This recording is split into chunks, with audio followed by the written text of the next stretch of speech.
किसी ने बड़े कमाल की बात कही है कि अगर आप मुझे मेरे सबसे बुरे दौर में प्यार नहीं करते तो आप मेरे सबसे अच्छे दौर में रहने के लायक नहीं हैं। एक बार एक शिकारी जंगल में पहुंचा।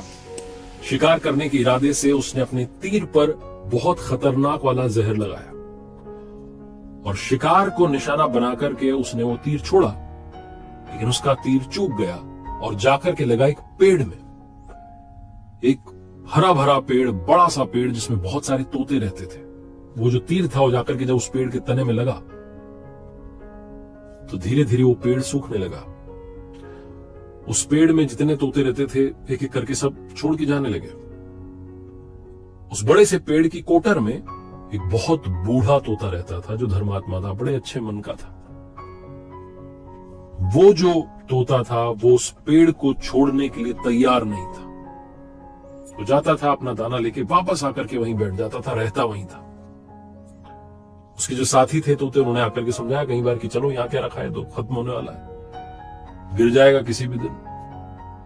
लेकिन वो जो तोता था, वो बूढ़ा तोता जाने को तैयार नहीं था। ये बात देवराजेंद्र तक पहुंची कि ऐसा एक तोता है जो एक पेड़ में जो सूखने को आया है, जिस पर जहरीला तीर लग चुका है, जो खत्म होने का है, उसमें रह रहा है। दाना लेके आता है, वापस वहीं रहता है, छोड़ नहीं रहा है, जबकि उस जंगल में बहुत सारे पेड़। देवराजेंद्र प्रकट हुए और तोते से कहने लगे, बूढ़े तोते से, कि आप बहुत धर्मात्मा हैं, बहुत अच्छे मन के हैं, लेकिन अब चले जाइए। वहां तालाब के पास में बड़े बड़े पेड़ हैं, हरे भरे हैं, उनके कोटर भी बड़े बड़े हैं, उन पेड़ों पर फल भी लगे हैं। आपको कहीं जाना ही नहीं पड़ेगा, आपका काम आराम से हो जाएगा। आप दाना खाएं, फल खाएं, जो खाना है खाएं, यहां से चले जाएं।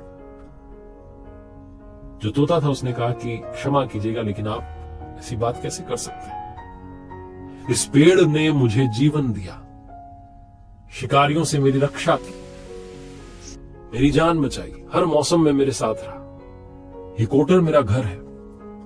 इस पेड़ को छोड़ करके कैसे जा सकता हूं जिस पर मैं पला बड़ा हूं? आज इस पर संकट आया तो क्या मैं इसे छोड़ करके चला जाऊं? ऐसा कभी नहीं कर सकता। देवराजेंद्र जो थे वो प्रसन्न हुए तोते की इस बात से कि कितनी खूबसूरत बात कही है। उन्होंने कहा कि मांगो, आपको क्या मांगना है? उस बूढ़े तोते ने कहा कि बस इतना ही मांगना है कि जिस पेड़ ने मुझे जन्म दिया, जहां मैं रहा, पला बढ़ा, जो मेरी जन्मभूमि कह सकते हो आप, इसे वापस वैसा ही कर दो जैसा था। देवराजेंद्र ने अमृत से उस पेड़ को सींच दिया, वापस से वो हरा भरा हो गया। वापस उस पर आकर के बाकी तोते रहने लगे। बूढ़ा तोता कुछ समय के लिए और जिंदा रहा, फिर ऊपर चला गया स्वर्ग में, क्योंकि धर्मात्मा था। छोटी सी कहानी, लेकिन समझाती ये है कि जब किसी भी इंसान का बुरा दौर आता है तो इमोशनली वो टूटा हुआ होता है, उसे किसी सहारे की जरूरत होती है, किसी की आवश्यकता होती है। अगर आप ऐसे समय में उसे छोड़कर चले जाएंगे, उससे बात नहीं करेंगे, मुंह मोड़ लेंगे कि ये तो अपने जीवन की सबसे कमजोर अवस्था में आ चुका है, कमजोर दौर में आ चुका है, तो आपसे बुरा कोई नहीं है। क्योंकि आप किसी के सुख के साथी बने या ना बने, आपको हमेशा किसी के दुख का साथी बनना चाहिए।